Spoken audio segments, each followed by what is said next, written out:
어느 해양 전략 세미나에서 벌어진 일이었습니다. 각국의 해군 전문가들과 정책 기반자들이 모여 미래 해양 전략을 논의하고 있었어요. 주제는 아시아 태평양 지역의 잠수함 전력이었습니다. 대부분의 참가자들은 미국, 중국, 일본의 잠수함 기술과 운용 전략에 집중했죠. 한 참가자가 결국 진짜 잠수함 기술력은 핵잠수함을 보유한 나라들만 갖는 거 아닙니까? 라고 말했어요. 한국은 독일 214급 기술에 의존해서 겨우 재래식 잠수함 몇 척 굴리는 수준이지 않습니까? 그때 세미나장 한쪽에 앉아있던 60대 중년 남성이 천천히 일어났습니다. 미 해군에서 30년간 아시아 태평양 지역 잠수함 전력을 분석해온 브루스 칼라일이었어요. 저도 여러분과 똑같이 생각했었습니다. 그가 차분하게 말했어요. 하지만 제가 직접 확인한 진실은 달랐습니다. 그는 대체 어떤 진실을 마주한 것일까요? 그 전에 잠깐 1초 만에 누를 수 있는 좋아요와 구독 버튼을 눌러주시면 영상 제작에 정말 큰 힘이 됩니다. 그럼 오늘 이야기 시작하겠습니다.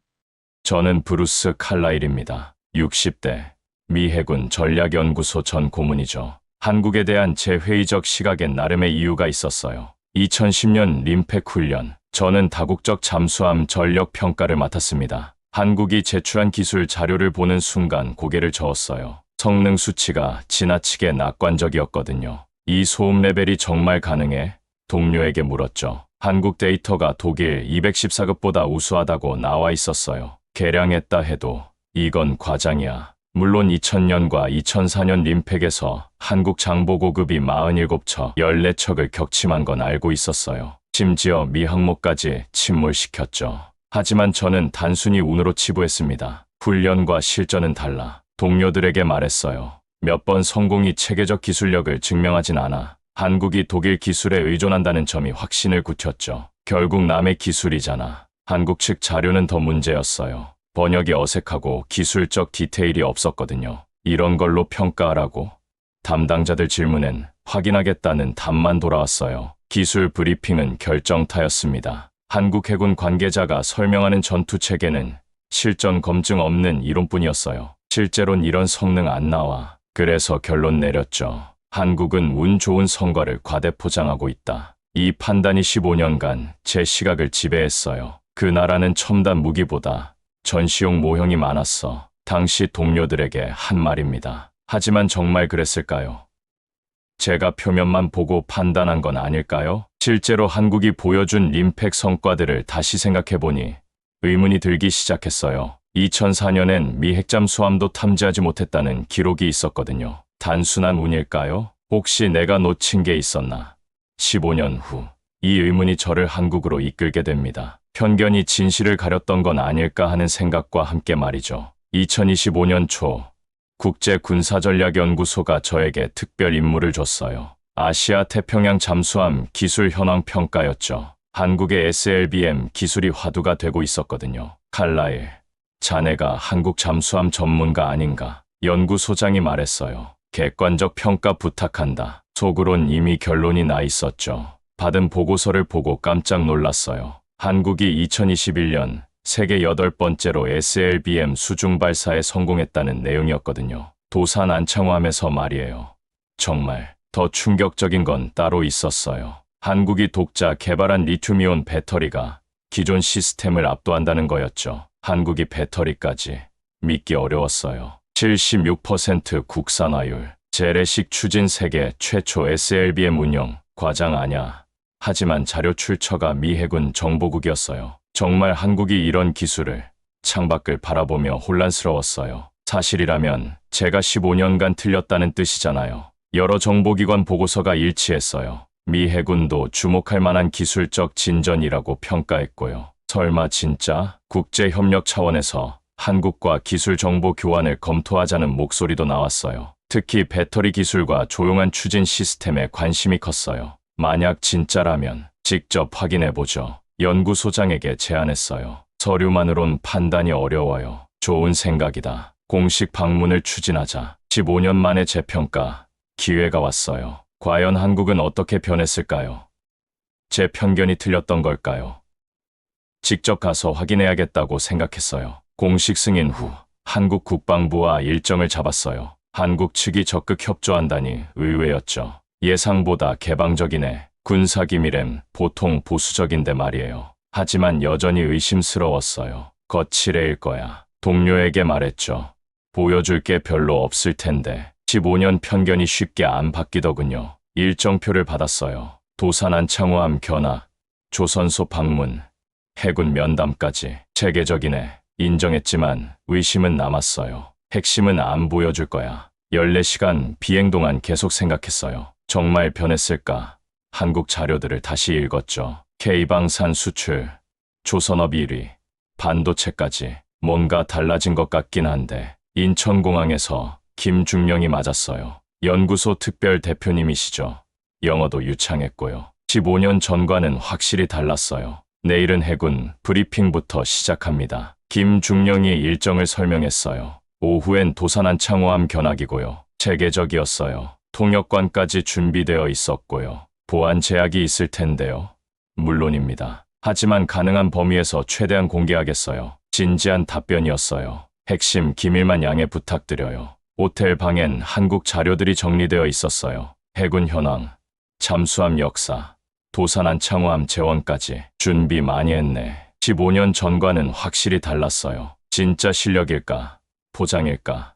서울 야경을 보며 생각했어요. 내일이면 답을 알 수 있을 거라고. 기대 반 걱정 반으로 잠들었어요. 해군작전 사령부 도착. 브리핑룸에서 관계자들이 맞았어요. 준비된 자료량이 인상적이었죠. 체계적이네. 솔직히 인정했어요. 한국 해군 잠수함 현황부터 설명드리겠습니다. 해군 대령이 시작했어요. 장보고급부터 도산 안창호급까지 발전 과정이 상세했죠. 국산화율 그래프가 눈에 띄었어요. 38.6%에서 76%로 림팩 성과 데이터가 충격적이었어요. 2000년 47척, 2004년 14척 격침이 우연이 아니었거든요. 체계적 훈련과 전술 개발 결과였습니다. 미 해군 검증 자료까지 있었어요. 정확한 데이터인가요? 미 해군도 검증했습니다. 확인서까지 보여줬어요. 2004년엔 미 핵잠수함도 탐지 못했다고 기록되어 있어요. 오후 도산 안창호함 견학 3000톤급 위용이 인상적이었어요. 독일 214급과는 다르네. 함체 곡선과 마감이 정교해 보였거든요. 함내 견학은 제한적이었지만 충분히 놀라웠어요. 배터리실은 보안상 제한입니다. 함장이 설명했어요. 하지만 일반 성능은 설명 가능해요. 한국인 엔지니어가 설명했어요. 이 시스템은 기존보다 상당히 향상된 성능을 보입니다. 예상보다 자신감 있는 설명이었죠. 구체적 수치는 보안상 불가하지만 상당한 기술적 진전이 있었어요. 정말인가요? 공개 가능한 테스트 결과 보시겠어요? 태블릿을 꺼냈어요. 2021년 SLBM 수중 발사 영상이 나왔을 때 충격받았어요. 정말 성공한 거군요. 인정할 수밖에 없었어요. 세계 8번째 성공국이 됐어요. 엔지니어가 자랑스럽게 말했죠. 재래식 추진으론 최초고요. 기술 자료 검토 시간이 주어졌어요. 보안 범위 내에서였지만 충분히 인상적이었죠. 리튬이온 배터리 데이터가 예상과 완전히 달랐어요. 배터리 일반 사양부터 보시죠. 기술 장교가 파일을 열었어요. 에너지 밀도, 충방전 사이클, 안전성 등이 나와 있었어요. 상당히 우수한 편이네요. 삼성 SDI와 공동 개발했어요. 설명이 이어졌어요. 민간 기술력과 군사 요구 사항을 결합한 결과죠. 한국 배터리 기술이 세계적이란 건 알았지만 군사용까지 이렇게 발전했다니. 안전성이 특히 인상적이었어요. 극한 환경 안전성 테스트를 통과했어요. 잠수함에선 안전성이 생명이니까요. 가혹한 조건에서의 테스트 통과는 정말 대단했어요. 76% 국산화율엔 핵심 기술도 포함된 건가요? 네. 배터리 관리, 소음 억제, SLBM 발사 시스템까지 자체 개발했어요. 확신, 찬 답변이었어요. 독일 기술 의존은 끝났어요. 소음 관련 정보가 가장 놀라웠어요. 음영 무반향 코팅을 독자 개발했어요. 기존 장보고급보다 현저히 조용해요. 핵심 기술이었죠. 구체적 수치는 보안상 정확한 수치는 불가하지만 동급 중 상당히 우수해요. 자신감이 느껴졌어요. 국제적으로도 인정받는 수준이에요. 과거 제 평가서가 떠올랐어요. 한국 기술의 한계라고 적었던 부분들이 하나씩 반박되고 있었거든요. 내가 틀렸나? 처음으로 자기 의심이 들었어요. SLBM 성공도 우연이 아니었네요. 7년간 준비한 결과였어요. 세계 8번째가 된 것도 체계적 개발의 결과예요. 운이 아니라 기술력의 축적이었어요. 다음 날 거제도 조선소 방문. 실제 건조 과정을 보시면 더 이해가 쉬워요. 김중령이 설명했어요. 2시간 달려 대우조선해양 도착. 규모가 압도적이었어요. 저기서 도산한 창호함이 건조됐어요. 거대한 건조 도크를 가리켰어요. 현재는 배치II 건조 중이고요. 3,600톤급으로 더 컸죠. 리튬이온 배터리가 처음부터 설계에 반영됐어요. 조선소 내부는 경이로웠어요. 정밀한 작업이 동시다발로 진행되고 있었거든요. 잠수함 건조에서 가장 중요한 게 뭔가요? 정밀도입니다. 확신, 찬 답변이었어요. 압력선체 용접은 극도의 정밀성이 필요해요. 수백 미터 깊이에서 물이 새면 생명이 위험하니까요. 실제 용접 현장을 보여줬어요. 50대 숙련공의 집중도가 대단했어요. 20년 경력인데도 매일 긴장한대요. 잠수함은 승조원 생명을 맡는 일이니까요. 책임감이 느껴졌어요. 품질 관리는 모든 용접부를 X선, 초음파 검사해요. 체계적이었어요. 휴식 시간에 기술자가 다가왔어요. 이 잠수함엔 우리 어머니의 기도와 손길이 들어있어요. 조용하지만 흔들리지 않게요. 진정성이 느껴졌어요. 단순한 제조업이 아니라 사명감이었죠. 독일 기술을 많이 참고했죠. 처음엔 그랬지만 이젠 우리 기술을 많이 개발했어요. 자랑스러운 답변이었어요. 특히 배터리와 소음 억제는 완전히 우리 것이죠. 조선소를 둘러보며 깨달았어요. 한국 조선 기술이 모방 수준을 넘어섰다는 것을. 충분히 독자적이네요. 장인정신과 첨단 기술의 결합이었어요. 마지막 날 해군 전략기획단장과 면담. 준장이 맞아줬어요. 국제협력 가능성을 논의해보죠. 차분한 목소리였어요. 벽엔 한반도 해역 지도가 걸려 있었고요. 한국 잠수함 전략을 설명해 주실 수 있나요? 핵 추진은 없지만 다른 방식으로 접근해요. 지도를 가리키며 설명했어요. 지리적 특성상 다른 전략이 더 효과적이죠. 저희는 전쟁을 위해 준비하지 않습니다. 전쟁을 막기 위해 준비합니다. 깊은 철학이 담긴 말이었어요. 한반도 주변에선 핵 추진이 필수가 아니에요. 오히려 은밀성과 조용함이 더 중요하죠. 구체적으로 적이 못 찾으면 그 자체가 최고의 무기예요. 미소를 지었어요. 핵잠수함 화력보다 재래식 은밀성이 우리엔 더 적합해요. AIP와 리튬이온 배터리 조합으로 어느 정도까지?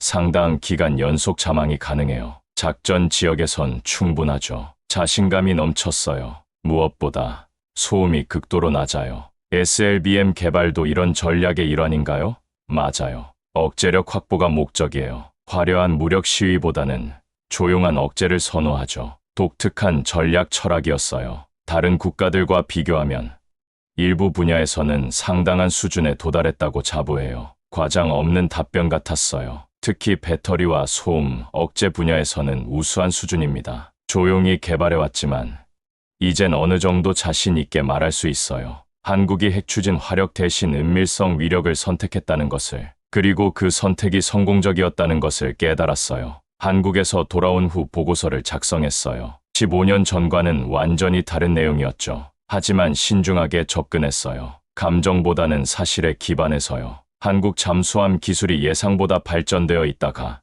핵심 결론이었어요. 하지만 세계 최고라고 단정하진 않았어요. 확인 못한 부분들이 많았거든요. 며칠 후 국제협력회의에서 발표했어요. 한국은 무기 자체가 아니라 침묵과 정밀함을 무기로 삼았습니다. 확신에 찬 목소리였어요. 그리고 그 무기는 인간의 손으로 만들어졌습니다. 동료들이 놀랐어요. 칼라일, 자네가 한국을 이렇게 긍정 평가할 줄은 몰랐어. 뭔가 특별한 변화가. 의외라는 반응이었죠. 보고 판단한 거죠. 간단히 답했어요. 15년 전과는 상황이 많이 달라졌어요. 선입견을 버리고 다시 봐야 할 때예요. 특히 배터리 기술과 조용한 추진 시스템을 강조했어요. 연구소장도 관심을 보였어요. 구체적으로 어떤 분야에서 협력이 가능할까? 배터리와 소음, 억제 분야에서 상호 이익이 될 것 같아요. 신중한 답변이었어요. 기술 정보 교환 가치가 있다고 봐요. 추가 검증이 필요하지 않을까? 다른 전문가가 의견을 냈어요. 물론이죠. 동의했어요. 하지만 적어도 진지하게 검토할 가치는 충분해요. 15년 전 섣부른 판단을 반복하고 싶지 않았거든요. 그날 저녁 온라인 서점에 접속했어요. 관광 안내서와 한국어 회화집을 주문했죠. 안녕하세요부터 감사합니다까지. 다음 방문 때는 제대로 소통하고 싶었어요. 15년 편견을 완전히 버리지 못했지만 재평가할 준비는 됐어요. 한국이 조용히 쌓아온 실력을 인정하고 앞으론 더 열린 마음으로 바라보려고요. 겸손하게 배우는 자세가 필요하다는 걸 깨달았거든요.